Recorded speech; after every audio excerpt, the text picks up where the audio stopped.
नमस्कार, live cities की night bulletin दिन भर बिहार में आपका स्वागत है। खबरों की शुरुआत करेंगे, लेकिन उससे पहले एक नजर डालते हैं आज की सुर्खियों पर। जाति जनगणना पर पीएम मोदी को तेजस्वी ने लिखा पत्र। चारों भगोड़े भाग गए, बिहार पहुंचे ओवैसी का आरजेडी पर निशाना। जाति जनगणना को लेकर क्रेडिट वॉर, तेजस्वी पर जेडीयू का तंज। अति पिछड़ा रैली में गरजे तेजस्वी यादव, जनता से की अपील। लालू पर भड़के ललन सिंह, तेजस्वी को दी चुनौती। जाति जनगणना कांग्रेस के संघर्षों की जीत, बोले राजेश राम। जनता की सेवा ही मेरा धर्म, स्वास्थ्य शिविर में बोले रणविजय सिंह। घुसखोर राजस्व कर्मचारी रिश्वत लेते गिरफ्तार। पटना के डॉक्टर से साइबर ठगी की कोशिश। 7 मई तक बिहार में जारी रहेगा बारिश का दौर। अब खबरें विस्तार से। मोदी सरकार की जाति जनगणना के फैसले को लेकर बिहार में क्रेडिट वार तेज हो गई है। जहां आरजेडी और कांग्रेस इसे अपनी जीत बता रहे हैं, वहीं एनडीए के नेता इसे प्रधानमंत्री मोदी का मास्टर स्ट्रोक करार दे रहे हैं। इसी कड़ी में नेता प्रतिपक्ष तेजस्वी यादव ने पीएम मोदी को पत्र लिखा है, जिसमें कई नई मांगे रखी गई हैं। साथ ही भाजपा पर सवाल भी खड़े किए गए हैं। तेजस्वी ने कहा है कि देश भर में जाति जनगणना कराने की आपकी सरकार की हाल की घोषणा के बाद मैं आज आपको सतर्क, आशावाद की भावना से पत्र लिख रहा हूं। वर्षों से आपकी सरकार और एनडीए गठबंधन ने जाति जनगणना की मांग की, जो विभाजनकारी और अनावश्यक बताकर खारिज कर दिया गया था। जब बिहार ने अपने संसाधनों से जाति सर्वेक्षण कराने की पहल की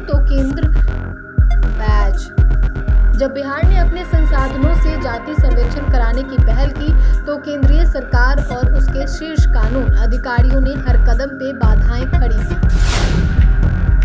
बिहार के किशनगंज में आयोजित रैली में एआईएमआईएम अध्यक्ष असदुद्दीन ओवैसी ने पहलगाम आतंकी हमले को लेकर पाकिस्तान पर जमकर हमला बोला। साथ ही उन्होंने तेजस्वी को चुनौती दी और कहा कि चारों भगोड़े भाग गए। इस बार आरजेडी भिखारी बनकर मेरे पास आएंगी।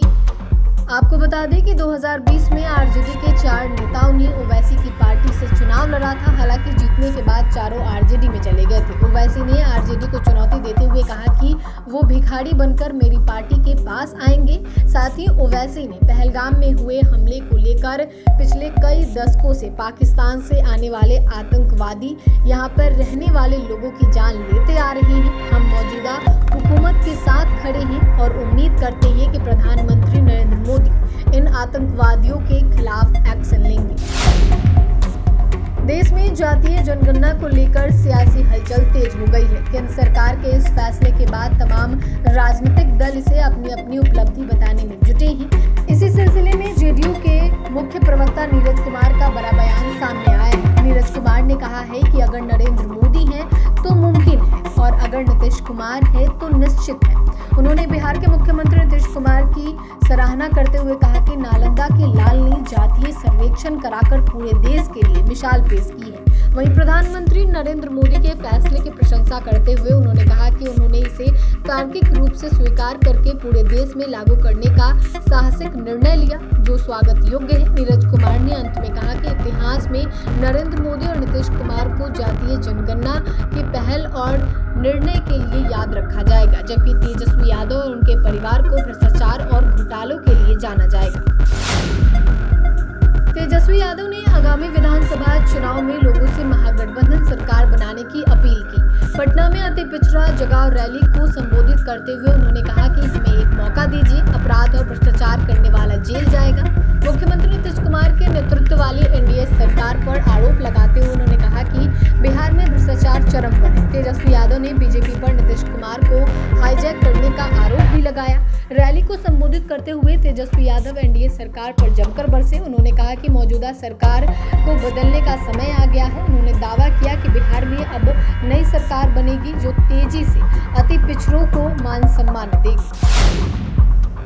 जेडीयू के वरिष्ठ नेता व केंद्रीय मंत्री ललन सिंह ने शनिवार को जाति आधारित गणना का श्रेय ले रहे राजद सुप्रीमो लालू यादव व नेता प्रतिपक्ष तेजस्वी यादव को खुली चुनौती दी। ललन सिंह ने कहा कि लालू प्रसाद सांसद रहे और केंद्र में मंत्री भी, पर लोकसभा में कभी जाति आधारित जनगणना कराने की मांग नहीं की।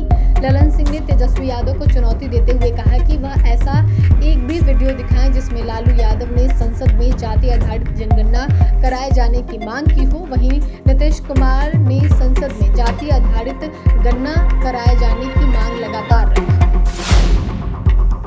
बड़हरा पंचायत में रणविजय सिंह की देखरेख में एक स्वास्थ्य शिविर का आयोजन किया गया। इस शिविर में क्षेत्र के सैकड़ों लोगों ने भाग लिया। जनसेवा की भावना से प्रेरित होकर उमड़ा जनसैलाब यह दर्शाता है कि जनता रणविजय सिंह के नेतृत्व में अपार विश्वास रखती है। नेत्र जांच शिविर के तहत आंखों की जांच की गई और जरूरतमंदों को निःशुल्क चश्मा वितरण किया गया। साथ ही विशेषज्ञ डॉक्टरों द्वारा परामर्श भी दिया गया। इस अवसर पर रणविजय सिंह ने कहा कि जनता की सेवा ही मेरा धर्म है और स्वास्थ्य सुविधाएं पहुंचाना मेरी पहली जिम्मेदारी। जहानाबाद पहुंचे कांग्रेस के प्रदेश अध्यक्ष राजेश राम ने जातीय जनगणना को लेकर कांग्रेस के संघर्षों का जीत बताते हुए कहा कि जातीय जनगणना के लिए कांग्रेस सुप्रीमो राहुल गांधी पूरे देश में घूम कर इसके लिए संघर्ष कर रहे थे। लगभग 2.5 साल देश के भ्रमण करने के बाद बजट सत्र में उन्होंने जातीय जनगणना एवं संविधान खतरा में की आवाज उठाई थी। इसी की देन है कि केंद्र की सरकार के द्वारा जातीय जनगणना करने की मंजूरी दी गई। यह कांग्रेस के संघर्ष का परिणाम है। उन्होंने बताया कि जातीय जनगणना होने से लोगों को कई प्रकार के फायदे होंगे। उन्होंने इसी वर्ष होने वाले बिहार विधानसभा चुनाव को लेकर कहा कि महागठबंधन में शामिल सभी दल एकजुट।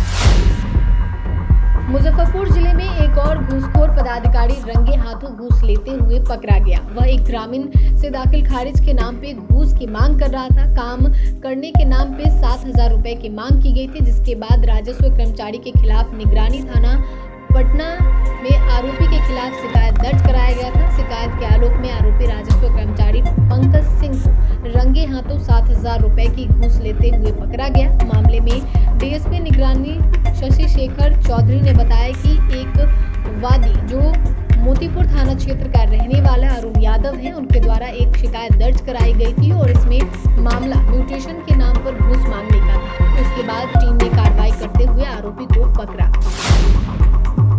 बिहार की राजधानी पटना में एक सीनियर डॉक्टर से साइबर ठगी की कोशिश करने वाले 2 अपराधियों को गिरफ्तार किया गया है।